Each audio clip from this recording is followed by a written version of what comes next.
Hello everyone, my name is Bharat Lal. I am Assistant Professor Contractual Faculty, Department of Electrical Engineering, IIT Lucknow. In the last class we have discussed about single phase half wave control rectifier with RL load. उसमें हमने देखा था कि जब हम लोग single phase half wave control rectifier में जब हम लोग आर एल लोड अप्लाई करते हैं तो क्या होता है कि हमारा जो एवरेज आउटपुट वोल्टेज की वैल्यू है वो घट जाती है और एवरेज आउटपुट करंट की वैल्यू बढ़ जाती है। ओके, तो तो हम लोग कैसे उस जो हमारा एवरेज आउटपुट वोल्टेज की वैल्यू घट जा रही है उसको हम लोग कैसे इंक्रीज कर सकते हैं, उसको हम लोग इस लेक्चर में देखेंगे कि by means of free wheeling diode we increase the average output voltage of the single phase half wave control rectifier for R L load. Okay, और इसके अलावा हम लोग देखेंगे single phase full wave control rectifier with resistive load. Okay, तो यहाँ पे आप देख पा रहे हैं कि हमने क्या किया है, आर एल लोड के साथ में हमने क्या किया है, एक फ्री व्हीलिंग डायोड कंडक्ट किया है। इसके कारण हमारा क्या होगा, तो सबसे पहले हम लोग ये जान लेते हैं कि यहाँ पे जो सर्किट में कंपोनेंट लगे हुए हैं, तो यहाँ पे आपका क्या है, यहाँ पे आपका एक सोर्स कनेक्टेड है जिसको हमने वी एस नाम दिया है। ओके, तो यहाँ पे हमारा क्या है, एक सोर्स कनेक्टेड है वी एस जो कि एक ऑल्टरनेटिंग करंट सोर्स है। ओके, यहाँ पे हमने एक कंट्रोल रेक्टिफायर यूज किया है जो कि हमारा एक थायरिस्टर है, और हमने क्या किया है, इसमें आर एल लोड अप्लाई किया है, रजिस्टिव इंडक्टिव लोड, और इसी के पैरेलल में हमने एक फ्री व्हीलिंग डायोड कंडक्ट किया है। अब इस फ्री व्हीलिंग डायोड को लगाने से क्या फ़ायदा होगा, इससे फ़ायदा ये होगा आपका कि जैसा कि हमने देखा पिछले लेक्चर में कि जब हम लोग रजिस्टिव इंडक्टिव लोड क्या करते हैं, अप्लाई करते हैं, तो हमारा जो एवरेज आउटपुट वोल्टेज है वो क्या हो जाता है, घट जाता है। घट क्यों जाता है, क्योंकि कुछ टाइम के लिए क्या होता है, आपका जो वेवफॉर्म है वो निगेटिव हो जाता है, जिसके कारण हमारा जो एरिया है, नेट एरिया क्या होता है, रिड्यूस हो जाता है, और हमारा जो नेट एवरेज आउटपुट वोल्टेज है उसकी वैल्यू घट जाती है। ओके, तो उसको हम लोग कैसे इंप्रूव कर सकते हैं, by using free wheeling diode. Okay, तो फ्री व्हीलिंग डायोड का काम मेन क्या है कि it improves the average output voltage of are L load. तो आर एल लोड का जो एवरेज आउटपुट वोल्टेज है उसको बढ़ा देता है, इनपुट पावर फैक्टर बढ़ा देता है, सर्किट की सेफ्टी को क्या करता है, इंक्रीज कर देता है। ये कैसे करता है उसको हम लोग इस वेवफॉर्म से समझ सकते हैं। ओके, तो यहाँ पे आप देख सकते हैं इसके वेवफॉर्म में कि सबसे पहले हमने क्या किया है, एक हमने एसी साइनोसॉइडल इनपुट लिया है जो कि आपको इस प्रकार से दिखाई दे रहा है। ओके, इसमें हमने दो साइकिल कंसिडर किया है, पाई से लेकर 2 पाई, 3 पाई एंड 4 पाई। ओके, तो यहाँ पे हम लोग देख पा रहे हैं कि जब हम लोग एस को ट्रिगर करेंगे अल्फ़ा एंगल पे, ओके, तो हमारा जो एवरेज आउटपुट वोल्टेज है वो क्या होता है, इस एसी आउटपुट वोल्टेज की तरीके से आएगा, और पाई पे जाके क्या होता है, 0 हो जाता है। ओके, तो यहाँ पे बेनिफिट हमें क्या मिला कि अभी हमने देखा था कि हमारा जो आर एल लोड था उसमें कुछ इस प्रकार से एक निगेटिव वोल्टेज अपीयर हो रहा था। फ्री व्हीलिंग डायोड लगाने से क्या हुआ कि ये जो हमारा फ्री व्हीलिंग डायोड लगाने से क्या हुआ कि जो हमारा निगेटिव वोल्टेज आ रहा था, ओके, आर एल लोड के केस में वो क्या हो गया, वो आपका रिड्यूस हो गया, 0 हो गया। ओके, तो यहाँ पे क्या बेनिफिट हम लोग देख सकते हैं कि हमारा जो आउटपुट वोल्टेज है उसका जो वेवफॉर्म है वो क्या हो गया, पूरा का पूरा पॉजिटिव में आ गया, कोई भी यहाँ पे वोल्टेज निगेटिव में अपीयर नहीं हो रहा है। इसी प्रकार से पाई से लेकर नेक्स्ट 2 पाई प्लस अल्फ़ा तक आपका जो एस है वो पूरी तरीके से क्या रहेगा, ऑफ रहेगा। Okay, then from 2 pi plus alpha to 3 pi क्या होगा, आपका एस कंडक्ट करेगा और उसका इस तरीके से आपका वेवफॉर्म निकल कर आता है। ओके, अब अगर हम लोग एस के अक्रॉस का वोल्टेज की बात करें तो क्या होगा आपका, जब आपका एस कंडक्ट नहीं करेगा, हम लोग वोल्टेज अप्लाई करेंगे, तो यहाँ पे हम लोग देख सकते हैं वी ए के क्या होगा, एस के अक्रॉस में अपीयर होगा। जब आपका एस अल्फ़ा से लेकर पाई तक कंडक्ट करेगा उस समय हमारा एस के अक्रॉस का वोल्टेज 0 होगा। देन पाई से लेकर 2 पाई प्लस अल्फ़ा तक क्या होगा, आपका एस फिर से कंडक्ट नहीं करेगा यानी ऑन नहीं होगा, तो उस समय हमारा सारा का सारा वोल्टेज कहाँ पे अपीयर होगा, इस एस के क्रॉस में अपीयर होगा। और इस तरीके से साइकिल बार बार क्या होती है, रिपीट होती है। इसके अलावा अगर हम लोग एस के क्रॉस करंट की बात करें तो क्या होगा आपका कि आई एस यहाँ पे दिया हुआ है कि जब हमारा एस ट्रिगर कर जाएगा तो उस एस के क्रॉस करंट फ्लो करना स्टार्ट कर देगा, तो करंट की वैल्यू धीरे धीरे क्या होगी, इंक्रीज करती है। जब आपका एस ऑफ हो जाएगा तो उस समय क्या होगा आपका, due to free wheeling diode due to free wheeling diode क्या हो जाएगा, करंट हमारा धीरे धीरे डिक्रीज करेगा कहाँ तक, 2 पाई तक। तो यहाँ पे हम लोग क्या देख पा रहे हैं कि जो हमारा एवरेज आउटपुट करंट है उसकी वैल्यू क्या हो जा रही है, वो आपका एक कॉन्टीन्यूस कंडक्शन हमें मिल रहा है। ओके, यानी करंट हमारा क्या हो गया, कॉन्टीन्यूस हो गया, या फिर हम लोग कह सकते हैं कुछ टाइम के लिए क्या हो रहा है, करंट आपका जीरो हो जा रहा है, बाकी इसके बाद में हमारा मैक्सिमम टाइम हमारा करंट क्या है, पॉजिटिव है। तो SCR को लगाने के दो फायदे हुए, एक हमारा हो गया कि जो भी हमारा निगेटिव वोल्टेज अपीयर हो रहा था लोड के क्रॉस में वो हमारा जीरो हो गया due to free wheeling diode, और क्या हो गया, हम लोग कॉन्टीन्यूस कंडक्शन की ओर इंक्रीज हो रहे हैं, बढ़ रहे हैं। ओके, तो इस तरीके से हमारा एवरेज आउटपुट वोल्टेज इंक्रीज होता है by using free wheeling diode. अब इसके बाद में इसके कुछ एडवांटेजेस हैं, कौन कौन से एडवांटेजेस हैं फ्री व्हीलिंग डायोड के, उसको देख लेते हैं। ओके, तो in rectifier it decreases the harmonics sparking arcing across the switch that it decreases the voltage spikes within an inductive load. मतलब ये बोल रहा है कि जो वोल्टेज स्पाइक्स हमारा था, जो हमारा नेगेटिव में आ रहा था, उसको क्या करता है, उसको हमारा क्या करता है, डिक्रीज कर देता है, घटा देता है, या फिर हमारा क्या कर देता है, उसको जीरो कर देता है।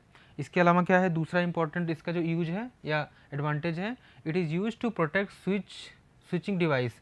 स्विचिंग डिवाइस को कैसे प्रोटेक्ट करेगा, जैसा कि हम लोग जान रहे हैं कि जब हम लोग RL लोड अप्लाई किए थे तो इंडक्टर चार्ज हो रहा था आपका, और SCR को कुछ और टाइम के लिए फोर्सफुली कंडक्ट करवा रहा था। लेकिन जब हमने फ्री व्हीलिंग डायोड लगा दिया तो SCR क्या हो जा रहा है, आपका पाई पे ही ऑफ हो जा रहा है, जिसके कारण हम लोग कह सकते हैं कि SCR को फोर्सफुली कंडक्ट नहीं होने देगा। इस तरीके से हम लोग बता सकते हैं कि by using free wheeling diode जो हमारा स्विच है वो क्या हो जाएगी, प्रोटेक्ट हो जाएगी, कंट्रोल्ड स्विच प्रोटेक्ट हो जाएगी। This diode protects the silicon control rectifiers from the damage in different circuits from the extreme reverse voltage create through the inductive load. मतलब ये सेकेंड पॉइंट को ही बता रहा है कि मतलब जो हमारा वोल्टेज आ रहा था उसको क्या कर दे रहा है, उसको यहाँ पे अपीयर नहीं होने देगा, जिसके कारण हमारा स्विच क्या होगी, सेफ बची रहेगी। By using this diode the input power factor can be enhanced for converters और फेज कंट्रोल रेक्टिफायर्स। तो इसमें एक इंपॉर्टेंट चीज़ और आपको याद रखनी है कि by using free wheeling diode input power factor of the device increases. Okay, तो इनपुट पावर फैक्टर बढ़ जाता है, एवरेज आउटपुट वोल्टेज बढ़ जाता है, एवरेज आउटपुट करंट, ये सारी चीज़ें क्या होती हैं, इंक्रीज हो जाती हैं। This diode maintains the average output voltage and ripple component within the output of different circuits. तो ये क्या करता है कि जो हमारा एवरेज आउटपुट वोल्टेज है और रिपल कंपोनेंट्स है उनको क्या करता है, काफ़ी हद तक कम कर देता है। ओके, तो ये सारे इसके कुछ बेनिफिट्स हैं, जिसमें इंपॉर्टेंट बेनिफिट्स क्या है कि आपका जो स्विच है उसको प्रोटेक्ट करता है, यानी जो हमने कंट्रोल रेक्टिफायर यूज़ किया है SCR। इसके अलावा हमारा जो इनपुट पावर फैक्टर है उसको बढ़ा देता है, एवरेज आउटपुट वोल्टेज और एवरेज आउटपुट करंट की वैल्यू को क्या कर देता है, इंक्रीज कर देता है। ओके, इसके बाद हम लोग देखते हैं single phase full wave control rectifier with resistive load. तो जैसा कि हमने देखा लास्ट में कि हमारे पास क्या था, single phase half wave control rectifier with R load. तो वहाँ पे क्या था कि हमारा जो है AC में हमारे दो साइकिल होते हैं, एक पॉजिटिव साइकिल एक निगेटिव साइकिल। तो हाफ वेव कंट्रोल रेक्टिफायर की मदद से हम लोग सिर्फ आधे साइकिल के AC को क्या कर सकते हैं, DC में चेंज कर सकते हैं, और आधे के लिए हमारा जो डिवाइस होता है वो ऑफ रहता है। तो हम लोग क्या करते हैं, हम लोग कुछ ऐसा सर्किट अरेंजमेंट करते हैं कि जिससे क्या हो कि पूरा का पूरा AC सिग्नल, यानी 0 से लेकर 2 पाई ड्यूरेशन के लिए जो भी AC सिग्नल होगा उसको पूरी तरीके से DC में चेंज कर देगा। इसके लिए हम लोग क्या करते हैं, single phase full wave control rectifier बोलते हैं। तो फुल वेव से मतलब यही है कि जो भी हमारा AC फुल वेव होगा उसको क्या करेगा, पूरी तरीके से DC में चेंज कर देगा। तो यहाँ पे जो आप फिगर देख पा रहे हैं ये इसका सर्किट अरेंजमेंट है।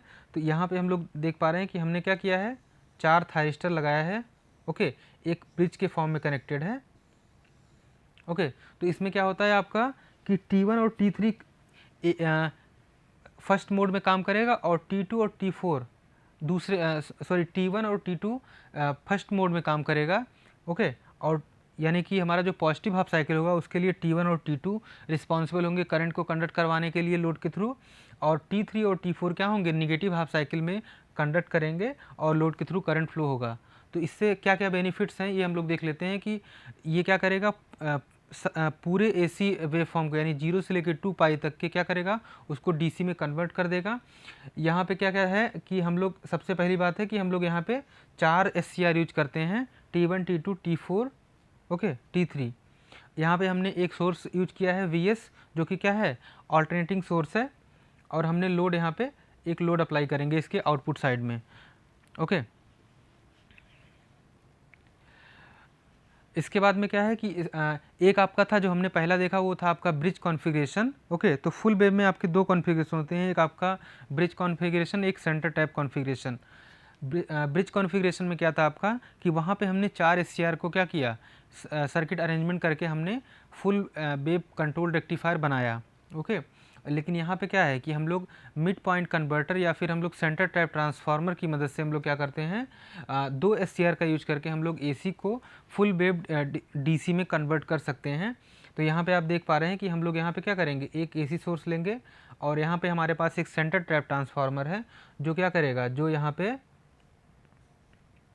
वोल्टेज को क्या करेगा, आधा आधा डिवाइड कर देगा, यानी Vs/2 और Vs/2। ओके, तो इस तरीके से क्या होगा आपका, सॉरी नॉट Vs/2, यहाँ पे मेनली हम लोग सेंटर टैप ट्रांसफार्मर इसलिए लगाए हैं ताकि हमारा जब SCR1 कंडक्ट करेगा उस समय हमारा SCR2 ऑफ रहेगा, और इस तरीके से हम लोग क्या करते हैं, दोनों साइकिल को AC को DC में चेंज कर पाते हैं आसानी से। ओके, अब इसके बाद में यहाँ पे हम लोग इसके वेवफॉर्म को देख सकते हैं। तो यहाँ पे सबसे पहले क्या दिया हुआ आपका कि आउटपुट वोल्टेज वेवफॉर्म दिया हुआ है, जिसमें हम लोग ये देख पा रहे हैं कि हमारा क्या हो रहा है कि ये जो ब्लैक से रिप्रेजेंटेड है, जिसको हम हाईलाइट करने जा रहे हैं, ये हमारा एवरेज आउटपुट वोल्टेज है, किसके अक्रॉस में, फुल वेव कंट्रोल रेक्टिफायर के across.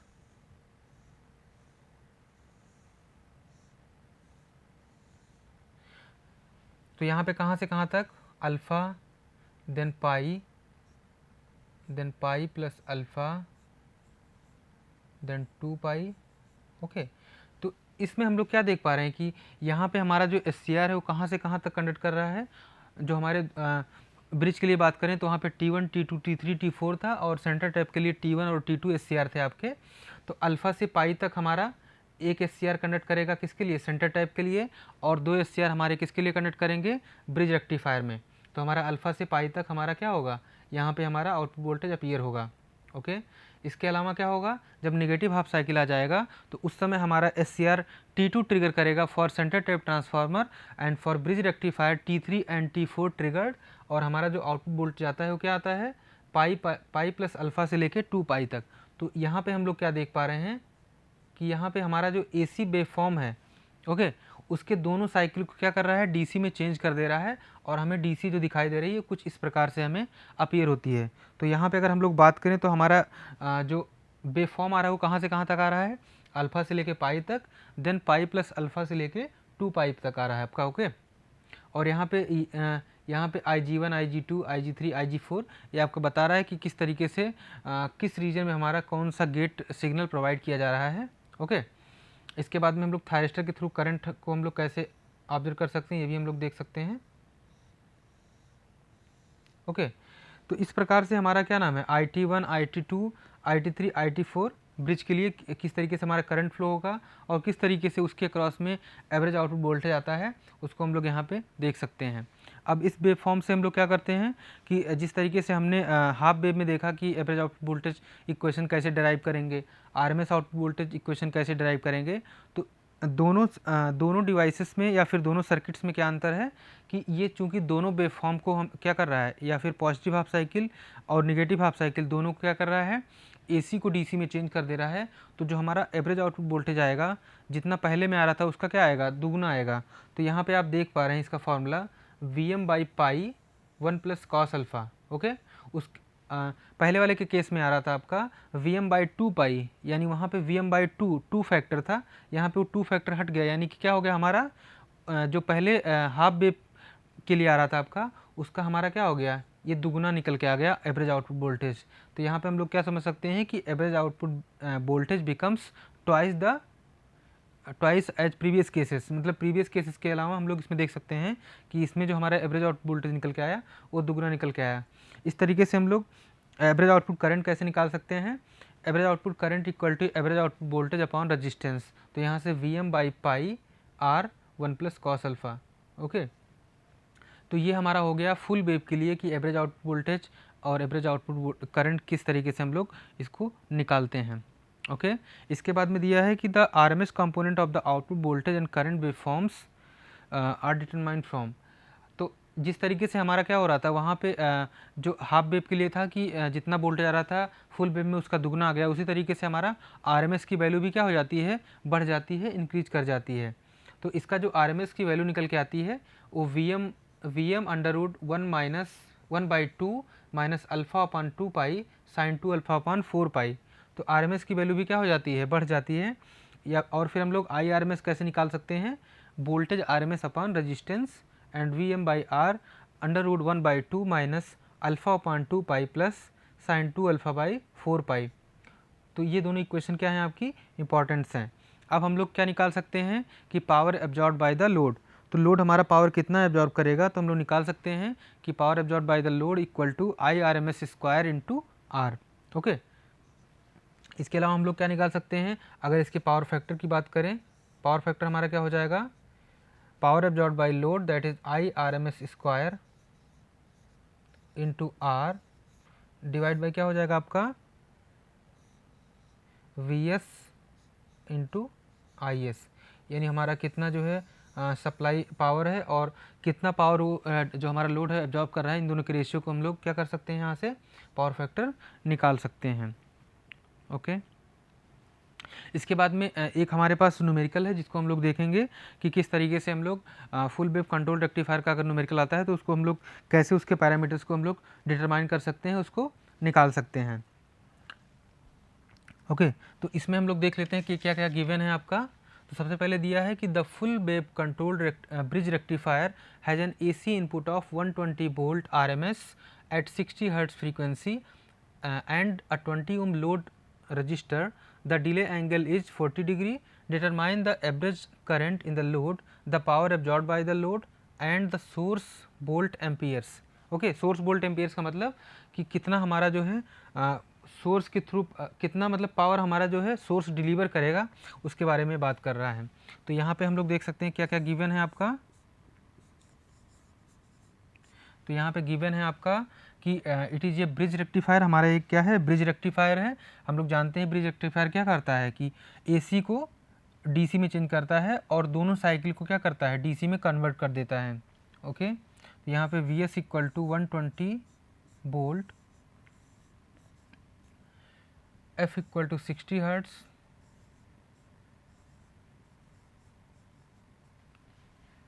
Are equal to 20 ohm, alpha is equal to 40 degree. Okay. तो ये हमारे पैरामीटर्स दिए हुए हैं, इनकी हेल्प से हम लोग क्या करेंगे, इसका हम लोग अलग अलग जो है जो इससे पूछा गया है कि इसका एवरेज आउटपुट वोल्टेज कितना होगा, ये सारी चीज़ें निकाल सकते हैं। तो सबसे पहले हम लोग निकालते हैं average output voltage.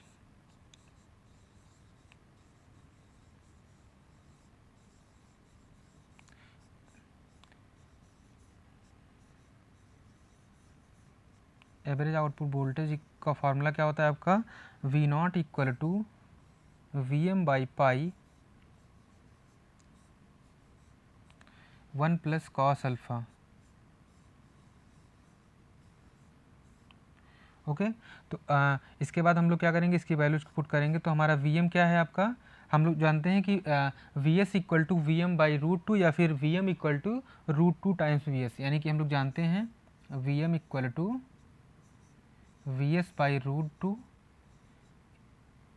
Sorry V S equal to V M by root 2। 1 minute.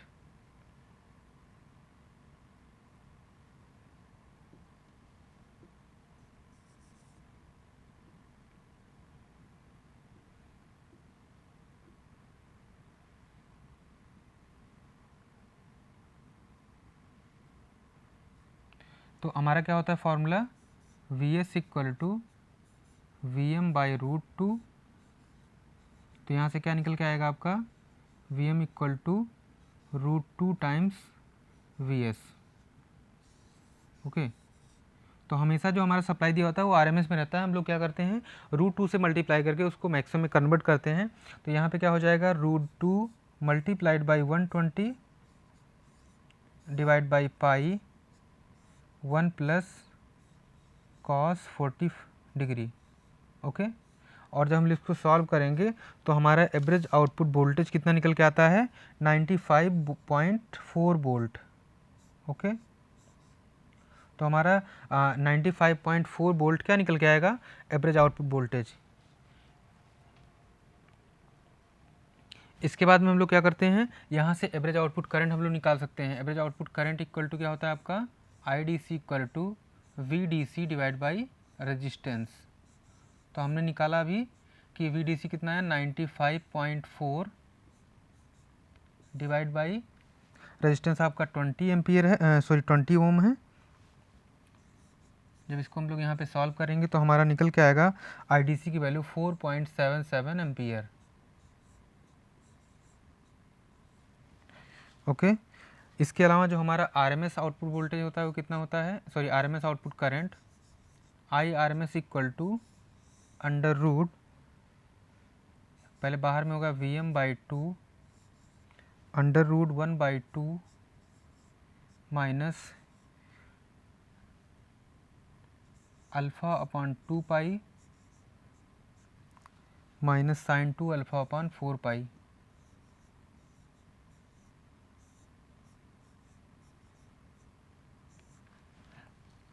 यहाँ पे हम लोग क्या करेंगे, इसकी वैल्यूज़ को पुट करेंगे तो हो जाएगा √2 into 120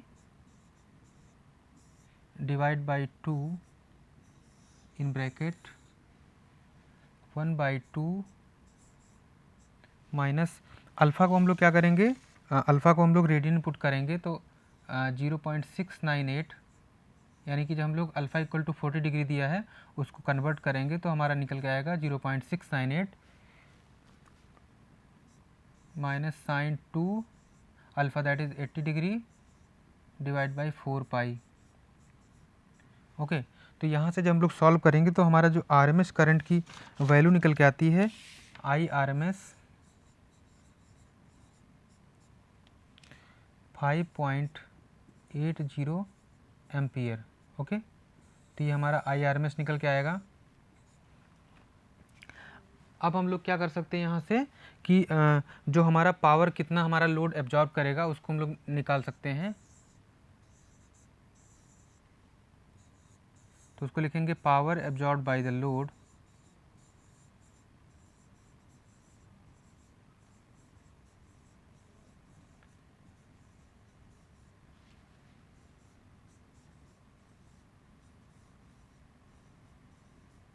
power absorb by the load P equal to हो जाएगा आपका IRMS square into R। IRMS हमारा कितना निकल के आया है 5.80 एम्पियर स्क्वायर इंटू 20 ओम। तो यहाँ से जो हमारा पावर निकल के आएगा 673 वोल्ट एम्पियर। तो उसमें पूछा था कि वोल्ट एम्पियर की वैल्यू बताइए, that means power absorb by the load that is 673 volt ampere. Okay, तो यहाँ से हमारा ये निकल के आया। अब हम लोग इसके अलावा क्या पैरामीटर डिटरमाइन कर सकते हैं, पावर फैक्टर। ओके, तो पावर फैक्टर हमारा क्या हो जाएगा,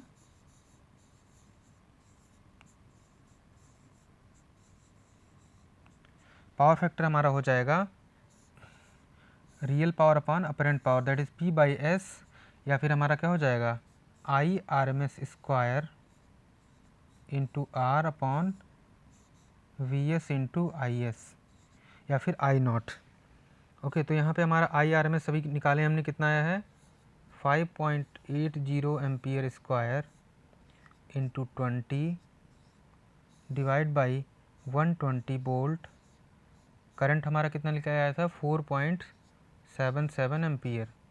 ओके, तो यहाँ से हम लोग निकालेंगे तो हमारा पावर फैक्टर की जो वैल्यू आएगी वो कितनी आएगी 0.967। ओके, तो हमारा पावर फैक्टर निकल के कितना आएगा 0.967। ओके, तो इस तरीके से हमने इस लेक्चर में क्या देखा कि हम लोग कैसे जो है single phase full wave AC voltage, sorry single phase full wave control rectifier किस तरीके से AC के पूरे दोनों साइकिल को, यानी पॉजिटिव हाफ साइकिल और निगेटिव हाफ साइकिल दोनों को क्या करता है, डीसी में कन्वर्ट करता है। इसके अलावा हमने देखा कि हमारा किस तरीके से इसके डिफरेंट पैरामीटर्स होते हैं। तो इसमें हमने ये पाया कि जो भी हमारा हाफ वेव के केस में आ रहा था वो सारे पैरामीटर्स क्या हो जा रहे हैं, दुगने हो जा रहे हैं। और इसमें हमारा जो average output voltage, RMS output voltage, average output current, RMS output current, input power factor, ये सारे क्या हो जा रहे हैं, इंक्रीज कर जा रहे हैं, बढ़ जा रहे हैं। ओके, तो ये इसका बेनिफिट हो गया। लेकिन इसमें दो कॉन्फ़िगरेशन थे मेनली आपके। एक आपका था सेंटर टैप ट्रांसफार्मर।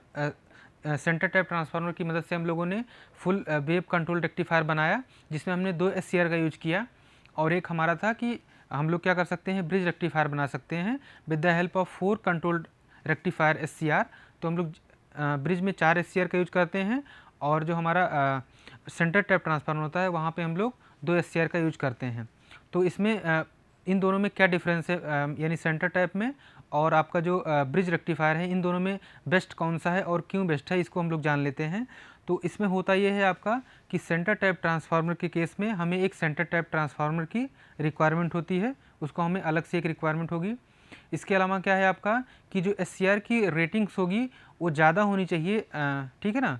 जो हमारे नॉर्मल SCR होते हैं उससे क्या होनी चाहिए, जो हम लोग SCR यूज करेंगे सेंटर टैप ट्रांसफार्मर में, वहाँ पे उसकी रेटिंग ज़्यादा होनी चाहिए। ओके, तो ये क्या थे, इसके कुछ ड्रॉबैक्स थे जिसके कारण हम लोग क्या करते हैं, ब्रिज रेक्टिफायर की तरफ जाते हैं। तो वहाँ पे क्या होता है कि हम लोग एक नॉर्मल SCR लेके हम लोग ब्रिज रेक्टिफायर बना सकते हैं और AC सिग्नल को DC में चेंज कर सकते हैं। तो दोनों के अपने अपने बेनिफिट्स हैं।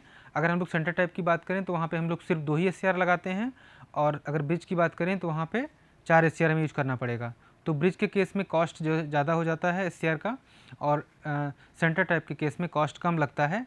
लेकिन अगर परफॉर्मेंस की बात करें तो जो ब्रिज हमारा होता है वो काफ़ी बेहतर AC को DC में कन्वर्ट करता है। ओके, तो नेक्स्ट लेक्चर में हम लोग देखेंगे कि single phase full wave control rectifier with RL load, यानी हम लोग रजिस्टिव इंडक्टिव लोड जब हम लोग अप्लाई करेंगे तो किस तरीके से उसके पैरामीटर्स चेंज होते हैं। ओके, उसको हम लोग नेक्स्ट लेक्चर में देखेंगे। Thank you.